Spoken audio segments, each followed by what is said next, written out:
massively multiplayer online role-playing games. Man, do I love this genre of gaming. I have for nearly 20 years.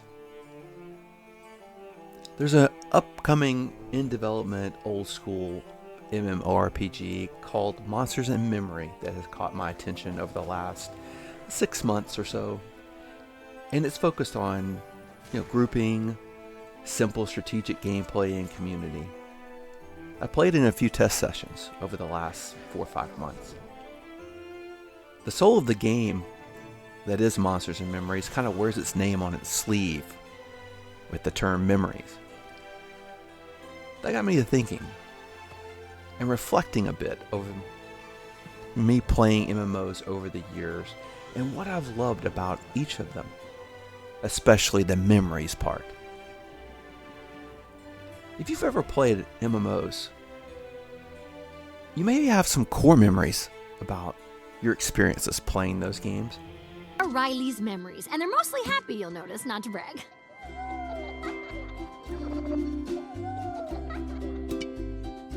But the really important ones are over here.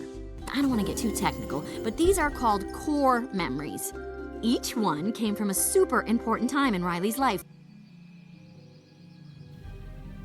For me, things like wandering Teldrassil in World of Warcraft back in 2006 and picking flowers for literal weeks as I explored the zone. I remember falling off the tree into the water and dying and having to have a GM come help me. What a novel interaction to have a GM in WoW today help you. I remember having dance-offs in Secret World with some of my very best friends, Tess and Boom, and Zolderp and Mo.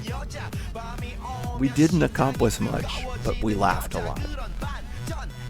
I remember getting a group of friends together and touring a housing plot in Wildstar that was a skateboard park. And we just loved watching each other try to pull off tricks and die, because you could die due to fall damage and stuff in that game, but it was just so much fun, right? And lastly, like one of my core memories, I think one of the most prominent memories in gaming has been very recently, in that I led a guild in Season Discovery called the Dirty Casuals. Good group of people, amazing players, fun. And over the course of that time, I distinctly remember us going into Nomergon raid, and as we're camping a quest mob out in the zone, and one of my guildies named Dananor, shout out to you Dananor, using a toy to transform himself into a big worm/slug, and all of us just laughing and having a good time.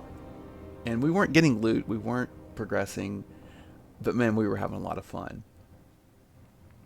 So those are kind of some of my core memories of playing MMOs over the years. As I look back on them and I keep thinking about those memories, there's certain aspects of those memories that is represented in socialization between people and the way people build relationships. People often say to me in games over the years, hey, that was from EverQuest. But see, I have no frame of reference. I didn't play EverQuest.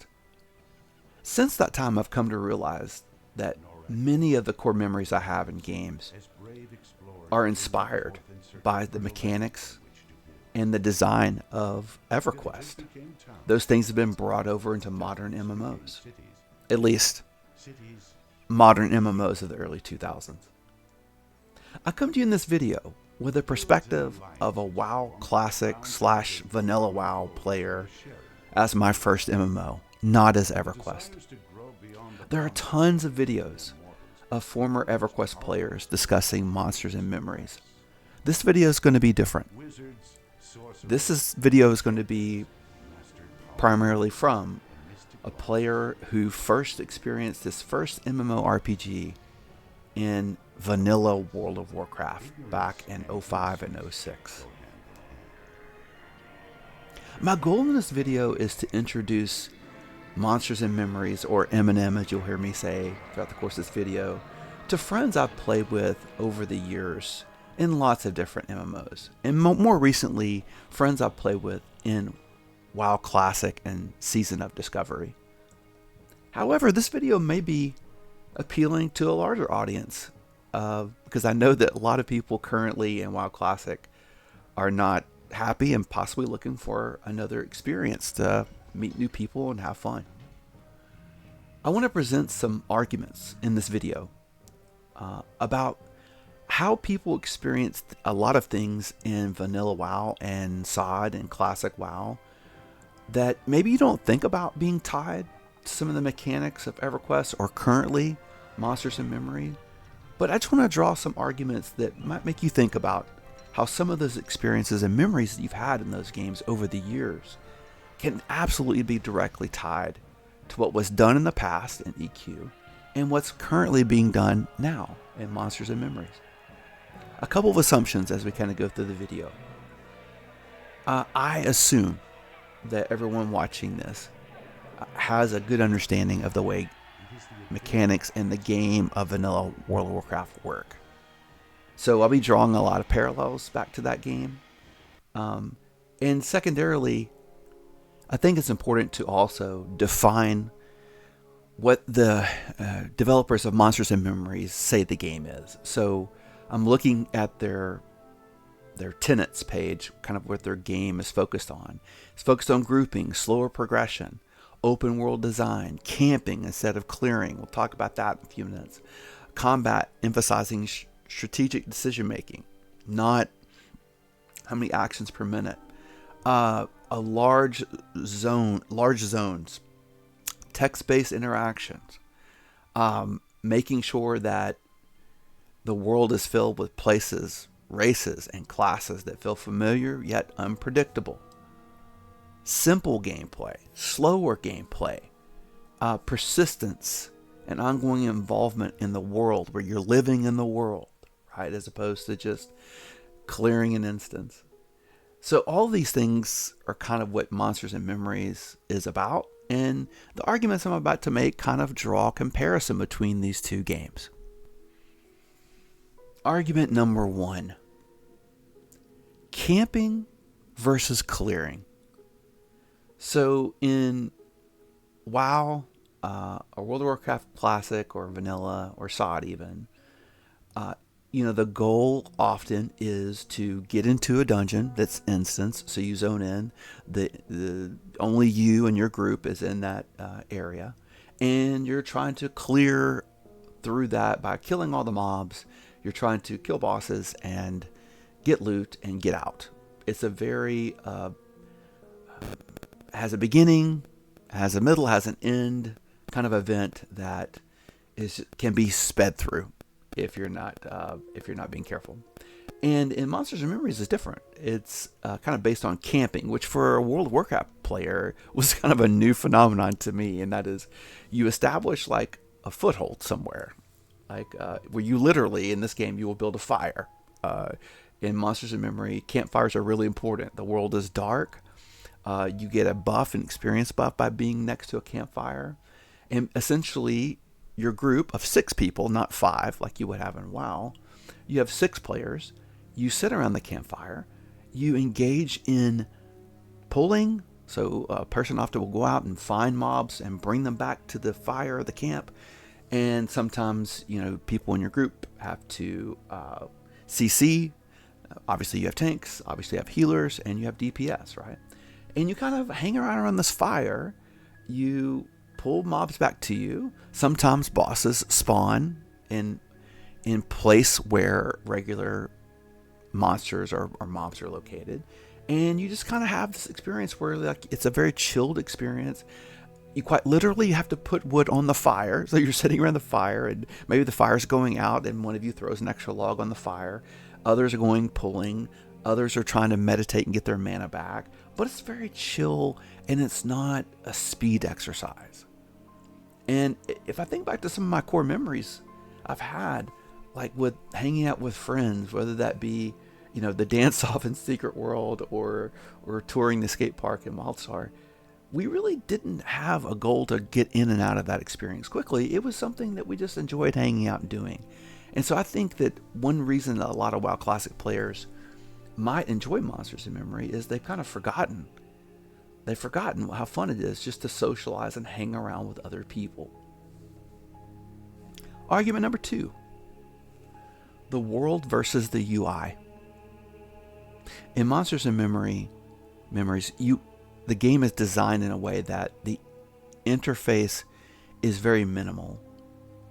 And it's not the most beautifully aesthetic interface. Let me say that. It's progressing. They're still in an alpha state. But one really cool part about it is that you tend to focus on the world instead of your hotbars, or instead of a weak aura telling you have, so many stacks of something, or a cooldown, or this or that, or or DPS meters or things like that. You're not looking at all those things, and this is really great, right? Because all of us only have so much visual attention to give to playing a video game, and there's a leverage, there's a cost in that. When you allocate visual attention to DPS meters and to cooldown trackers and to all these different things that are going off in your interface, you're not looking at the world. You're not immersing in the world. And so Monsters in Memories does things like there's not a map. So you're gonna hit the M key and there's no map. There is a limited number of buttons to press because you have only so many spells or skills that you can have equipped at a time. There is no floating combat text in Monsters in Memories. There is no button bloat because like a World of Warcraft or in Lord of the Rings Online, I remember playing that game. I would just have buttons everywhere. EverQuest 2, same thing, buttons everywhere. Not in Monsters in Memory. They want to focus on the world versus the UI. And so you will find yourself paying attention to landmarks. You will find yourself paying attention to where the sun comes up and where it sets. You'll find yourself noticing little nuanced things in the world that you really would never notice if you're following a quest objective on a minimap. The third argument, danger versus a risk-free world. So in Monsters in Memories, the world is dangerous. Even at level 1, believe it or not. Like, you quite literally can spawn into the game, and if you're not careful, you can pick on the wrong monster and immediately die at level 1. The world is dark at night. There's a day-night cycle in Monsters in Memories, and the world gets vastly more dangerous at night. And yes, at night you have to craft torches and carry them around, or you have to light campfires and all the things we've been talking about. You have to account for the weight of your character. And while a lot of people will see these things, and they'll say to me things like, wow, that's just quality of life. I disagree. I think that those things like having darkness, having a death penalty, I haven't talked about that. You can, if you die in Monsters in Memory, you will drop your corpse and you'll drop everything on your body, and you'll have to make your way back through a corpse run to retrieve your body. And that can be really scary at night in the middle of the dark. So like these factors are not, in my mind, not so much quality of life, but they're more so adding that sense of danger to the world where you pay attention and you see things that the designers spent all this time creating for us. The next argument is APM versus HIPS. So APM is attacks per minute, and in a lot of WoW Classic players and Season of Discovery players, they'll spend a lot of their times at Warcraft logs, right? They'll be looking at their parse, and they'll be looking at how many times they were able to press a button within 1 minute. And Monsters in Memories, that's not going to happen. It emphasizes HIPS, and this is not their official language. This is my own silly language. The acronym HIPPS is human interactions per play session. So in this kind of game, I would much rather, at the end of the day, look at how many fun times I laughed, I was goofing off, I smiled, I communicated with another real human being playing the game with me. So this game really emphasizes HIPs, and that's human interactions per play session versus APM or attacks per minute, which you would see in a lot of modern MMOs. Next argument, downtime versus uptime. Here's a big one. So MMOs are time sinks. They are. In their very definition, MMOs are time sinks. In a lot of modern MMOs, there's not much downtime. That is, you rarely run out of mana, you rarely run out of hit points, you just keep going through the world and mowing things down, basically, even when you're pulling huge groups of enemies. That's not the case in Monsters and Memories. Monsters and Memories has designed downtime in that you are going to lose mana, you're going to lose hit points as you fight in the world. Now in a group, I would say in a group setting in Monsters and Memories, that is lessened to a large degree because you have players and classes that offer buffs and debuffs that kind of prevent that from being as impactful to your gameplay. But for the most of the time, if you're by yourself, if you're playing solo, which is difficult to do in Monsters and Memories, you're going to have downtime where you're going to have to sit and rest. And you're going to have to get your HP back up and you have to get your mana back up. And that downtime is pretty important. I know that a lot of people, they think it's boring or it lessens the intensity of the game. Exactly. That's a good thing, actually, I think, if you think about it. In that, look, we need downtime in gaming. You know, you need a chance to refill your drink. You need a chance to get up and stretch your legs. Like you need some built-in downtime to save you from yourself in MMOs. There's always something to do next in MMORPGs. That's one reason I love them. But at the same time, having a little built-in downtime to socialize, to just get up physically and move your body, I find to be a great thing. The next argument, I think, is cooperation versus competition. Monsters and Memories emphasizes cooperation. That's why playing in groups is so very appealing and matters so much. And in WoW Classic, and especially in modern versions of World of Warcraft, getting back to that parsing culture, it's competition. And it's who can have the biggest numbers and who can have the highest parse and who can have the best logs. And I get that. That's a lot of fun for a lot of players. But in Monsters and Memories, I think what you're going to see is a greater emphasis on cooperation between players. It's something as simple as, hey, who brought wood for the campfires? We're going to make our camp and we're going to hang out and have fun. Could someone give me a speed buff so I can run faster? Can someone provide me with this drop or craft me this piece of gear? There's tons of crafting in Monsters and Memories. So it's a very cooperative design game versus a competitive game, in my opinion. The next is class distinction versus what I call homogeneous bloat in World of Warcraft currently. And Season Discovery kind of made this mistake, I feel like. Classes started getting more and more abilities to the point where classes lost how distinct they were and how unique they were by more and more classes getting the same kind of abilities. And in Monsters and Memories, there are so many more classes than in World of Warcraft, and they each have their own kind of distinct identity. And not to say there's not some crossover, like, you know, priests can resurrect people, that being a druid, a shaman, or a cleric can resurrect people, but only, I believe, the cleric can do so and restore an experience loss, because you do lose experience when you die in the game. You know, like only I believe druids have a speed buff for you to run, and shamans do as well. But I think one of them is faster than the other, and I can't quite remember the exact ability, but you can check that out. But my point being is that classes feel unique, they feel distinct, and there's not a whole bunch of homogeny in the game. Here's a big one. Monsters and Memories is being developed by a group of gamers, a passionate small indie development team called Niche World Cult. And the name of that is, I love the name of their studio because their game is niche. And I love it. Like, it's supposed to serve a particular audience. And instead of try to become this amalgamation of things that grab the most number of players, which is more of a corporate philosophy or design for games currently, right?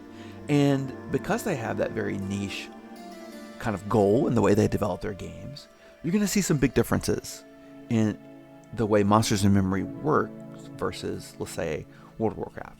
Here we go. GMs, not CEOs. That's right, game masters. There are game masters running around the servers in Monsters and Memories. You have a problem, game masters. I've seen it in playtest. It's been so refreshing, right? And then what I see from Modern Blizzard is CEOs. I see a lot of business leaders and things like that, but not as many like on grassroots, on the ground, things like GMs. Here's another big difference you'll see in indie versus corporate. Ready? Humans versus bots. Yeah. It turns out that if you have a smaller, more niche focus, and you have GMs that can regulate behavior, inappropriate stuff, including things like botting, that you'll see less of that in indie developed games like Monsters and Memories. And of course, I digress. I don't need to talk about current WoW. Transparency versus secrecy. In indie settings, indie game development studios like Niche World Cult are very transparent. Like, consider this, I'm playing in the background. They even showcase their expenditures. They've taken no money there thus far, to my knowledge, but they're even showcasing like how much money they're spending on server costs versus contracts versus hardware, so on and so forth. They're that transparent. Whereas we have this secrecy with these bigger, larger corporate settings like Blizzard. The next argument to think about is OOC versus Questy. Now, if you're a WoW player like me, I did not know what OOC was. I'm just gonna say, I had no idea what that channel was. And it's a channel called Out of Character channel, and so, you can pose lots of questions. If you play in a Monsters and Memories playtest, what you'll find is you'll find a lot of people asking questions in OOC about a variety of things. How to start this quest, where I should go to do this, how does this ability work, and you'll see other players actually respond. It's quite refreshing. Again, I'm gonna use that word refreshing because, like, in modern MMOs, you log in, you start playing, and you see no chatter, right? Even in general chat, which can get kind of questionable in World of Warcraft these days, I just don't see the robust dialogue of game-focused conversations that I do in OOC. But here's what you do have in WoW is in WoW Classic, you have Questy. That's right, you have a big golden arrow in the middle of your screen pointing you and putting markers on your minimap to tell you where to go and what to do and how to do it.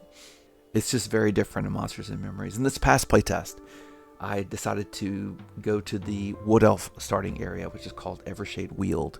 Never been there before in my life. I've only played in the other starting area, and I couldn't find the mining trainer. So I go into OOC and I type, hey, where's the mining trainer? Anyone know? Within 10 seconds, I kid you not, a player ran up to me that saw me post in OOC that happened to be in the city I was in. And they literally walked me down to the mining trainer. We had a conversation. They asked where I was headed next. I said I was headed to kill these mobs. And they said, mind if I join you? Sure. And before you know it, 15, 20 minutes later, it wasn't just that player myself, but it was a group of 5 players. And we were all playing together, having conversations, cooperating, having some laughs, having some fun. And that wouldn't have happened with Questy. It doesn't happen with Questy. I just follow the arrow and do my thing. Lastly, and I think maybe most importantly, in some of the differences between like playing WoW Classic and playing Monsters and Memories, is this notion of exploration, which Monsters and Memories absolutely encourages in its design, and kind of a really narrow goal-focused gameplay. Like, think about something like Dungeon Finder in WoW Classic, where you have a very specific goal. I want to run this heroic dungeon. I want to run this whatever Titan Forge, whatever the the latest dungeons are in Mist of Pandaria Classic. And it's a very narrow goal. You have a specific thing in mind. Your play session's probably going to be dictated by that, and you get in, you get out, and it's over with. And in Monsters and Memories, I've noticed that if you just naturally go about the world and you explore and you kind of poke around and look at things, and you'll run into players. And as you do, conversations happen and relationships form and interactions occur. And it leads to like emergent gameplay that you really didn't anticipate having. Like it reminds me of the old days when I played World of Warcraft in 2005 and 6. I would just kind of be running around. I'd meet someone and we'd talk, and it was slow enough and methodical enough that we could do those things. And you'll find that happens quite a bit in Monsters and Memories. Okay, those are all my arguments. I'm done. I'm finished. To all my friends watching this and others who I don't know, I hope that some of those arguments kind of resonate with you. But let me make a few acknowledgments as well as I kind of end this video, wrap it up. The graphics in Monsters and Memories they're not groundbreaking by design, right? It's meant to I think it looks fantastic. I love the art style, but it's not going to be this polished, high fidelity experience that you might see in, modern MMOs of 2025. And I think part of that's by design. You can certainly look at their design tenets, but I think it just adds a degree of charm to the game. But I acknowledge that some people will just be turned off by that. Hand-holding. Let me acknowledge this. The game absolutely does not hold your hand. And for some players who've played MMOs, they want to see the question mark over, exclamation point question mark over an NPC's head. They want to see things on the minimap. I get that. There's none of that in Monsters and Memories, and so there's no hand-holding, and it feels, to use a lot of modern developers still use the term friction. It creates a lot of friction in your gameplay.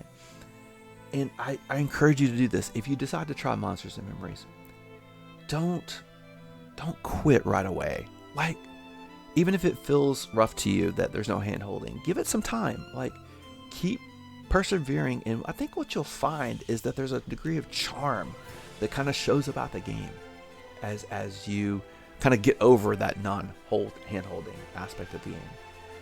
Because that learning curve that's another big acknowledgement. There's a huge learning curve for a lot of players like me who don't understand what conning is, right? So in World of Warcraft, you just look at the nameplate over the thing you're trying to fight, and you're like, oh, that's a level 18, and it's red. That means it's going to attack me, right? And in Monsters and Memories, you have to consider, or con for short, mobs. And you have to, the consideration system is like a very big learning curve for someone who comes from World of Warcraft. But once you get the hang of it and used to it, it's actually quite fun. And there's lots of systems like that come along with a bit of learning curve. Friction and jank. I think, again, I mentioned friction before. This is by design. This friction is meant, in my opinion, to cause you to slow down, immerse yourself in the world, and interact with other human beings as you play. And so, but I get that a lot of people will feel that and they will be turned off by it. Again, I just encourage you, hang tough. If it feels a little rough in the beginning, it did for me as well. After some time, I think you'll understand the design decisions behind why that's in the game. All right, I'm done. I'm wrapped up. Do any of your core gaming memories align with exploration, cooperation, class distinction, camping? You think back to the things that you remember the most about playing MMOs over the years. For me, a lot of those things resonate with the design tenets of Monsters and Memories. So I think if that is the case for you, like it is for me, you might really, really enjoy the game. There's an upcoming playtest starting on November 1st. It runs through the 10th. And for all my friends, and for everyone watching the video for that matter, not that I expect a lot of people will, you can find me on the Cryvia server. And of course, using the name Militus, Militus. Happy to see you there, and especially for all the players I've played with over the years that I'm recording this video primarily for. I hope to see you there. Give it a shot. See if you can build some more meaningful memories in Monsters and Memories. You'll never know unless you give it a try. Thank you for watching. Thank you for listening. It's my first video, so if you made it this far through my first video, congrats and have fun.